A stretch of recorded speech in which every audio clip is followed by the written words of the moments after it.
Tales Volume 1.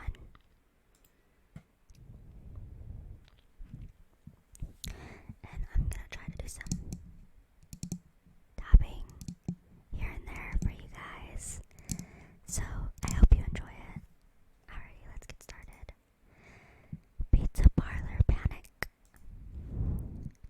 Caesar waddled to the front of the pizza parlor. The Penguin Band was in town for a celebration, and it seemed to be all everyone was thinking about. Today will be a slow day, the restaurant manager thought as he watched penguins of all colors wandering by. Sighing, he entered the parlor and sat down at a table. Darcy, the waiter, came over to him. Caesar, I was wondering if I could take a break. You know, not many penguins are coming. Caesar waved his finger toward the door. Go ahead, he said. Caesar knew that whenever the Penguin Band came into town, few penguins ever bothered coming into the pizza parlor, which he put so much work into. Darcy took off his apron and thanked Caesar profusely. Thank you. I have always longed to see the Penguin Band. Darcy ran for the door. Caesar rolled his eyes. Bored, he went into the kitchen after making at least 15 pounds of dough. He heard some penguins enter the door. Now who could that be? Every penguin in town is at the concert, except me, of course. Sorry. The penguin wondered out loud. Caesar went to greet the customers. To his surprise, he found G. Billy, Frankie, and the whole band standing in front of him. Got the whole band right there, and then the Caesar right there. How cute. Hey man, we got somewhat lost on our way to the nightclub, and Frankie's stomach started growling. G. Billy said, laughing. A penguin must eat. Isn't that why we have the parlor? Frankie responded with a smirk. Caesar, still in shock, managed to say, sadly enough, it seems all my fellow penguins have forgotten about eating. I haven't seen a single penguin other than my waiter all afternoon. Caesar sat down on the edge of the stage, shaking his head. Frankie watched the manager. Hey, I've got an idea, he said, and he jumped up on the stage, excitedly hopping around. We could perform here. That way, we can eat, still have a show, and Caesar will get his business back. Ah, Frankie, that's the smartest idea you've ever had. Our instruments are outside. Let's set up. G. Billy ran outside, leaving Caesar sitting surprised. Frankie jumped off the stage and looked at Caesar. Don't just sit there, get cooking. This place will be bustling soon. I'm going to let everyone know we're playing here. Caesar smiled. Thank you so much, Frankie. He waddled as fast as his little slippers would carry him, and made a few simple cheese pizzas. He could hear the bell dinging every time the door opened. He looked over at the orders. They were piling up. He even got one order for 20 anchovies, 5 pieces of seaweed, 10 pieces of shrimp, cheese, and hot sauce. I can't believe I let Darcy go, Caesar exclaimed. After Caesar made over 100 pizzas, the Penguin Band finished their song. Sorry.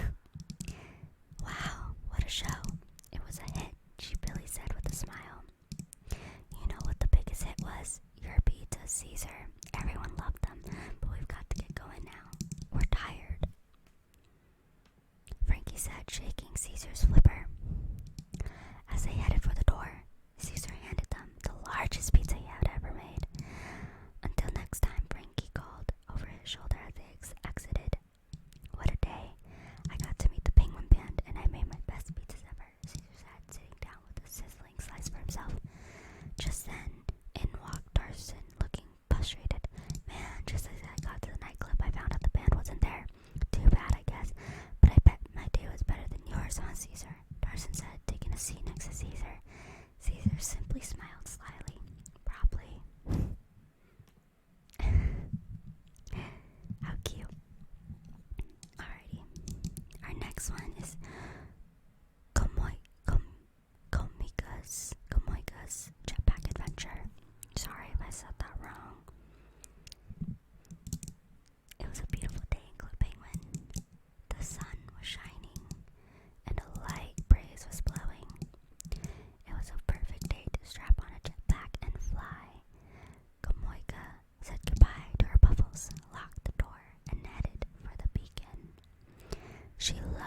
fresh air and the smell of salt from the sea. Before she took off, she looked out at the telescope. It's the migrator, sorry. Rockhopper's coming, she shouted with delight. Suddenly, a great idea came to her. When she started to fly, Kamoika didn't go east the way she usually did, but west instead. She flew straight over the beacon toward the ship. Yahoo! She cried. She sang as she flew. I'm flying over the 7 seas to meet Rockhopper and Yar on a jetpack soaring with the breeze, and I want a candy bar. She giggled to herself. She had never been good at making up songs, especially ones that rhymed. After 15 minutes or so, she realized some problems with her plan. First, the ship was farther away than it seemed. Second, she was going against the wind. It slowed her down and blew her off track. Last but certainly not least, there wasn't any fuel tanks on this route. She could already see the flashing red light indicating her fuel was very low. The jetpack would be empty in 10, 9, 8, 7. She fell for a moment and then put on an extra tank. The beacon seemed far away, but the boat was further. Maybe I should turn back, she thought. Suddenly, the deepest, loudest, and scariest, yet most beautiful sound she had ever heard echoed all around her. She looked at the water. There was nothing there. Puzzled, she flew a little lower. Who's there? Kamoik asked, her voice trembling a little. She was afraid to get close to the water. Whatever made the sound could be dangerous. Then she heard it again. It was softer this time, but much deeper. What in the world was down there, she wondered. Finally, curiosity got the better of her. She was about to touch the water when a huge shape leaped up at her. She screamed and shot up. It looked like a whale to her. Got the whale right here. Oh, the boat is so close. Kamoika got closer to look at its mouth, and there weren't any teeth. She sighed with relief. It's only a baleen whale. It won't hurt me, she said, and she continued on her way. By now, the ocean winds had picked up, and it was very hard to fly. Kamoika was tossed in loops and thrown up and down and up again. Imagine being a sled, racing down the ridge run at top speed and not being able to control your sled. Multiply that by about 20, and you get some idea of what Kamoika was doing. On top of it all, her fuel was getting low again. She turned it off. It wasn't helping her get anywhere.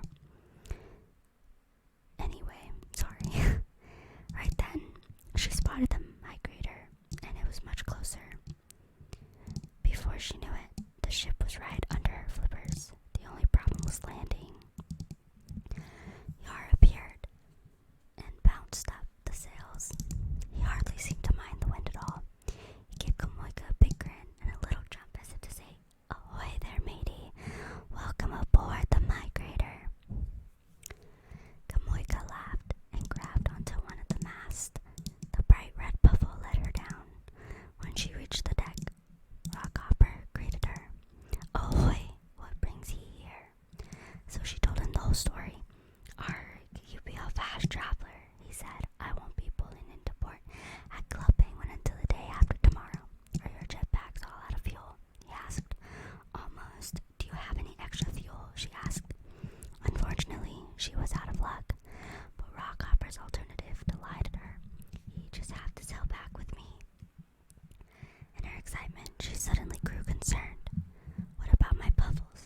a chisel in his left flipper and a hammer in his right flipper. He was chipping away at the rock with the chisel when he saw a furry yellow object scurry by.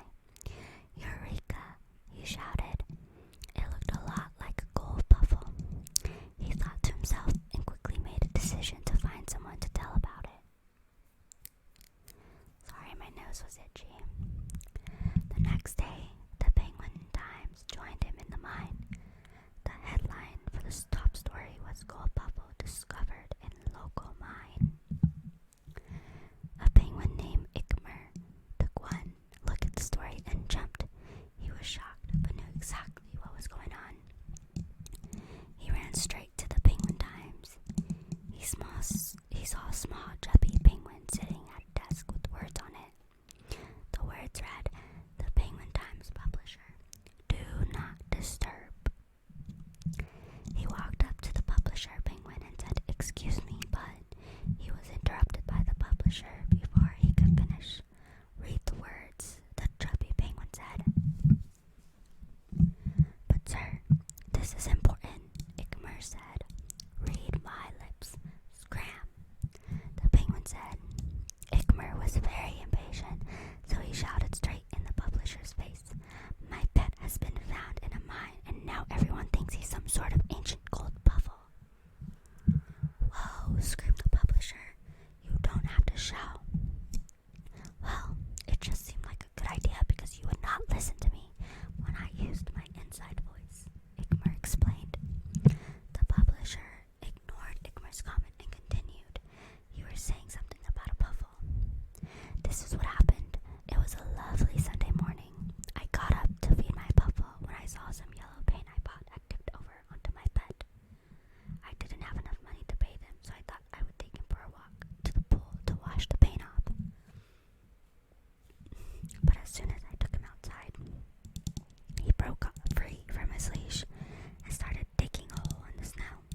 I tried to stop him, but by the time I got to the spot he was digging, he had disappeared in the snow. We got the little penguin with some paint on him." "You're concerned about this?" asked the publisher, rather disinterested. "Well, of course I am," replied Ikmer. "It's in the cage over there," the publisher barked. Ikmer walked over to his puffle, who was shaking with fear. "You're going to make me a very famous penguin," he said as he opened the cage and picked up his pet. The gold puffle settled down right away, happy to be with its owner again. And so, since that day, Ikmer has been soaking his puffle in yellow paint. As he does it, he thinks how silly he was to want to wash the yellow paint off his puffle in the first place. He couldn't imagine his puffle any other way. The end.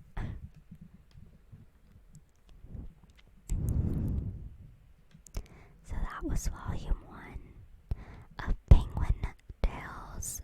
Penguin Tales. So now we should read volume 2.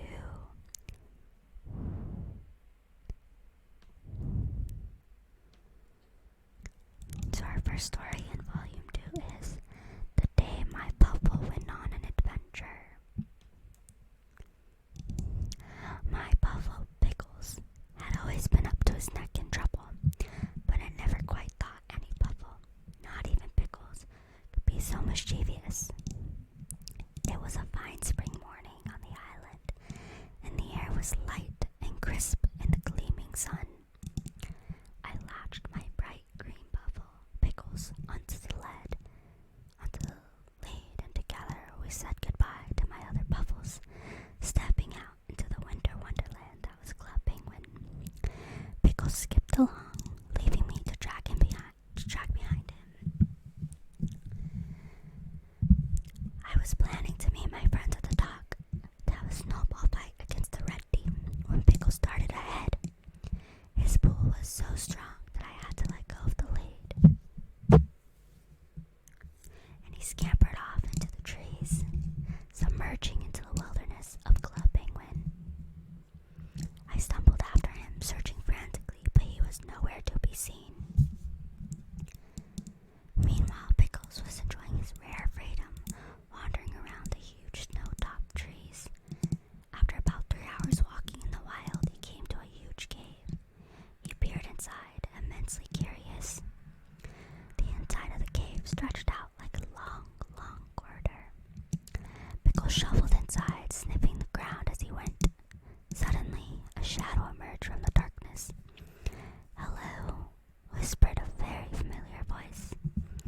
said with a dignified tone. Tell me more, I answered, trying not to sound too eager. 3 of our finest agents went on a mission yesterday, but they never came back. I felt a bad feeling in my left flipper. You see, when there's trouble, my left flipper gets a little twitch. Where were they headed? I questioned. Someone had called saying that the pizza parlor was broken into. They found a lead and went into the forest. We lost all communication after that, she explained. Here, take this, just in case, he said, handing me a jetpack. I decided to get right down to it. I immediately went to the pizza parlor. I began asking the owner a couple of questions. They came in and asked me about what I saw. Then they searched the place, he answered. He didn't act at all suspicious, so he kept up my search. As I went outside, I heard a scraping noise coming from the lighthouse. I rushed to the source, but it was only Captain Rockhopper scraping the ice off his ship. I decided to head into the forest. Suddenly, I saw a dark figure move through the trees. As quiet as a mouse, I moved toward it. Then I saw it and wished it had been something besides a black buffalo. No luck so far, I thought bitterly. Then a distress call came in on my spy phone. I rushed to the cove where it was coming from. I looked, but there seemed to be no disturbance. Help, a raspy voice whispered, and I saw one of the agents amongst the kelp. I quickly checked him over for injuries, but he was fine. What happened? I asked, frightened at the exhausted penguin before me. We were checking the forest when we heard a noise. Then we were wiped out by a wave, he said, hoarsely. My voice went bad as I called for help. I tried not to question him too much for fear his voice would be completely lost. Where are the others? I asked as I helped prop him up on a log. I don't know. I heard something like a horn, but then I fainted. He tried to say more, but I shushed him. I'll get you to the lodge to warm up and get some rest. He thanked me for his rescue, and I continued my investigation. With no luck finding the other agents on the shore, I went to investigate the dock. When I got there, I was shocked to see an abandoned spy phone, and the boat that usually sat there was gone. Just then, I saw movement in the ocean. It was the 2 other agents. We ran out of fuel. Please help us, they cried. I will, I called back. Quickly as I could, I started up the jetpack. Why are you out here? I was hovering above the boat. We were wiped out by the wave on the shore of the cove. Our fellow agent was nowhere to be found, so we decided to go looking, one said. Well, the other penguin is safe and sound at the lodge, so let's just get you to safety, I said, grasping the flipper of one of the agents tightly. Now, you grab her flipper, I instructed. He did so, and I flew them to the ground. Thanks a million, they said. I reported back to the HQ. She was very amazed at the major feat I had performed. Excellent work, agent. I just laughed and said, all in a day's work. The end.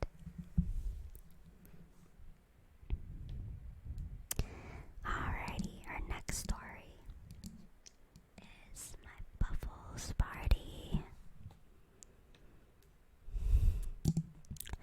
The best party surprise that I've ever seen was when my Buffalo decided to host my party for me.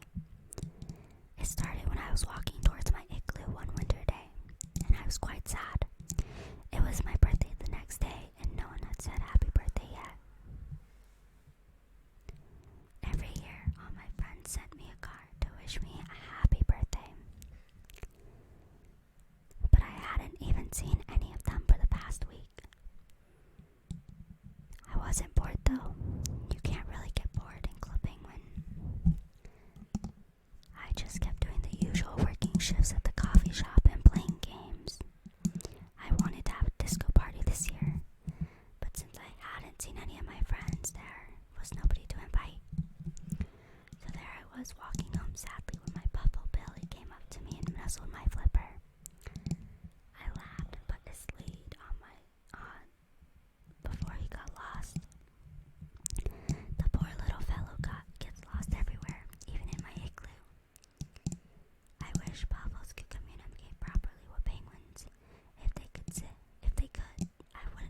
was sad for the next day. The next morning when I woke up, I was surprised to see, well, that's the thing, I was surprised to see nothing at all. My eyes were tied shut tightly. This was the work of no puffle. A penguin had done this. I felt the cloth with my flipper and was even more surprised to feel that my blindfold was made of daddy gift wrap. I managed to make it outside, falling over only twice, and felt the warm sun tickling my beak. I sat down on the soft snow sprinkled over my veggie patch and sighed. This would be a boring day after all. I must have fallen asleep because when I finally got the wrapping paper off my head, it was as dark as a black buffalo's fur. I rushed inside to make myself some pizza, but got bombarded by Billy in the entrance. He sat on my head, blocking my view of the igloo. That's so cute. What on earth are you? But I couldn't finish my sentence before I heard, surprise. I sat up in alarm as all my friends surrounded me with hugs and presents. It was so funny. My best pal, Cupcake Stan, was dressed up as Rockhopper. It went on for the whole night and I had the time of my life. The end. Alrighty. Those were so